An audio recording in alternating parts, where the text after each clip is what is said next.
Karya tulis ilmiah adalah tulisan hasil dari pengalaman dan bukan fiksi. Isinya harus disertakan kebenaran dan bisa dipertanggungjawabkan. Karya ilmiah yang baik itu terdiri dari satu, ada audience awareness, yaitu dialog yang ditulis jelas untuk ditujukan pada siapa. Yang kedua, ada argumentative purpose, yaitu berisi tentang argumentasi dalam tulisan.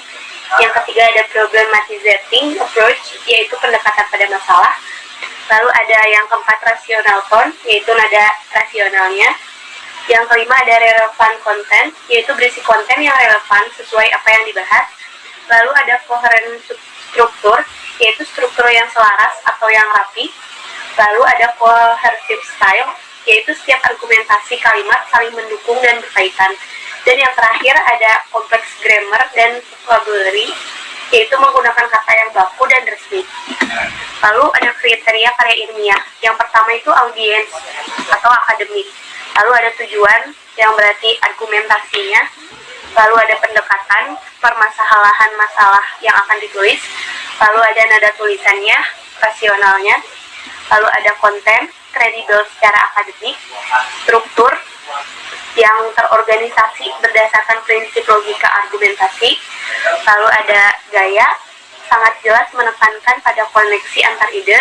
Dan yang terakhir ada bahasa, yaitu bahasanya harus jelas, canggih, mencerminkan pengetahuan tata bahasa. Lalu ada langkah menulis ilmiah, yaitu pertama prapenulisan, yaitu menentukan topik, tujuan, bentuk tulisan untuk menarik para pembacanya. Lalu ada penyusunan draft, yaitu menulis gagasan atau mencari dukungan ide. Lalu ada peninjauan ulang untuk menyempurnakan gagasan tersebut. Lalu ada pengeditan, yaitu menyempurnakan isi, kalimat, kata-kata, dan menyelaraskannya. Yang terakhir ada publikasi. Lalu ada teknis penulisan karya ilmiah menurut KPA, yaitu yang pertama ada jenis-jenis paper, ada cause and effect, itu sebab akibatnya. Lalu ada comparative essay, itu membandingkan sesuatu dengan sesuatunya. Lalu ada exposition essay, yaitu menjelaskan tentang sesuatu. Lalu ada narrative essay, yaitu menarasikan. Lalu ada persuasive essay, yaitu memberikan suges untuk mendukung atau menolak sesuatu. Lalu ada precis, yaitu tulisan tentang penyesuaian, komentar-komentar terhadap teori sebuah fakta. Dan yang terakhir ada respon or reaction papers, yaitu penelitian respon atau reaksi. Lalu yang kedua ada tentang judul. Judul itu harus tidak lebih dari 12 kata. Lalu menunjukkan secara jelas ruang lingkup yang harus dibaca, yang harus dibahas. Lalu menyiratkan variabel-variabel penting beserta kaitannya, atau disebut juga dengan research paper. Lalu judul itu harus kreatif, harus menarik minat pembaca, lugas, simple, precis, dan juga catchy. Abstrak karya tulis ilmiah. Abstrak merupakan sebuah ringkasan isi dari sebuah karya tulis ilmiah yang ditunjukkan untuk membantu seorang pembaca agar dapat dengan mudah dan cepat untuk melihat tujuan dari penulisnya. Selanjutnya bagian-bagian abstrak. Pertama, abstrak memuat judul penelitian, rumusan masalah, dan latar belakang. Kedua, abstrak memuat metode penelitian, teknik analisis data, dan landasan teori. Ketiga, abstrak memuat hasil atau kesimpulan. Cara menyusun abstrak. Pertama, kita harus menjelaskan latar belakang masalah penelitian. Karena penelitian dipilih memiliki urgensi dan tujuan tertentu, maka perlu dijelaskan secara singkat apa saja yang melatar belakangi masalah tersebut dan mengapa penelitian tersebut dilakukan. Kedua, kita harus menjelaskan metode yang digunakan pada penelitian. Metode penelitian adalah sebuah alat untuk menyelesaikan permasalahan pada suatu penelitian. Maka metode adalah instrumen paling penting yang harus dijelaskan di abstrak. Ketiga, deskripsikan hasil penelitian. Bagian ini bertujuan menjelaskan secara singkat hasil penelitian. Keempat, simpulkan hasil penelitian. Kelima, berikan kata kunci di akhir paragraf. Kata kunci pada akhir paragraf untuk memudahkan mencari secara online. Kata kunci dapat dipilih pada judul penelitian. Selanjutnya, artikel ilmiah. Artikel ilmiah merupakan tulisan ilmiah dapat berbentuk artikel ulasan maupun artikel penelitian. Selanjutnya, ciri-ciri artikel ilmiah. Struktur sajiannya sangat ketat, biasanya terdiri dari bagian awal, pendahuluan, bagian inti, pokok pembahasan, dan bagian penutup, komponen dan substansi.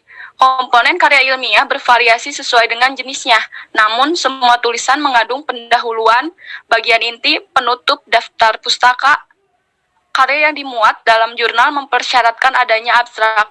Sikap penulisnya adalah objektif yang disampaikan dengan menggunakan gaya bahasa impersonal, dengan banyak menggunakan bentuk pasif tanpa menggunakan kata ganti orang pertama atau kedua.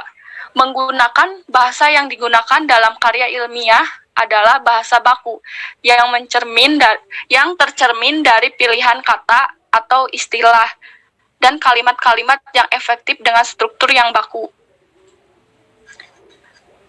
Sistematika penulisan artikel. Judul. Maksimal katanya adalah 12.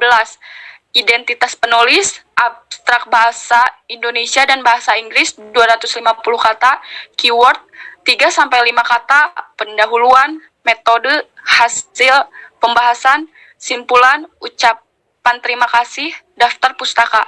Penulisan daftar pustaka artikel menggunakan cara penulisan kutipan menurut sistem APA.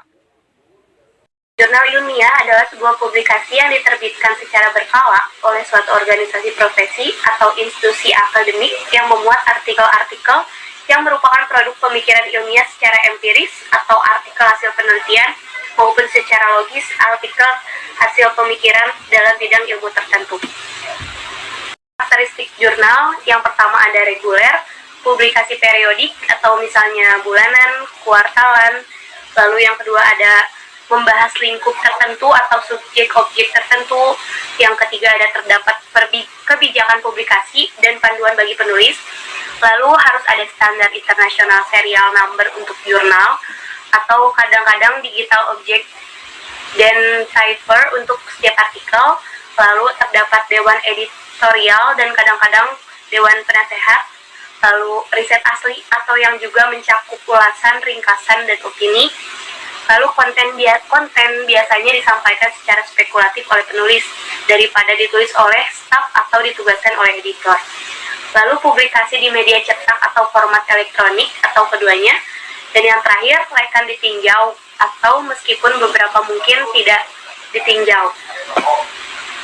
Lalu ada jenis-jenis jurnal. Yang pertama itu jurnal penelitian.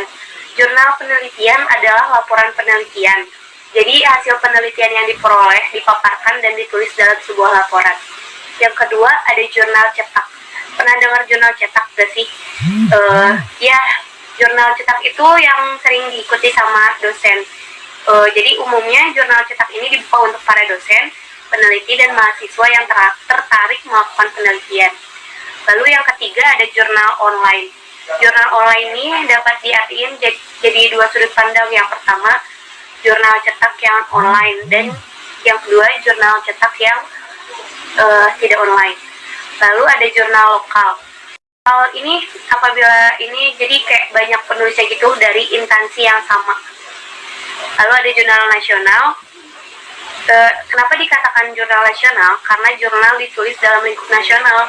Jadi jurnal nasional tidak hanya ditulis oleh penulis dalam negeri saja. Lalu yang terakhir ada jurnal internasional. Jurnal internasional digunakan menggunakan bahasa internasional, yaitu bahasa Inggris.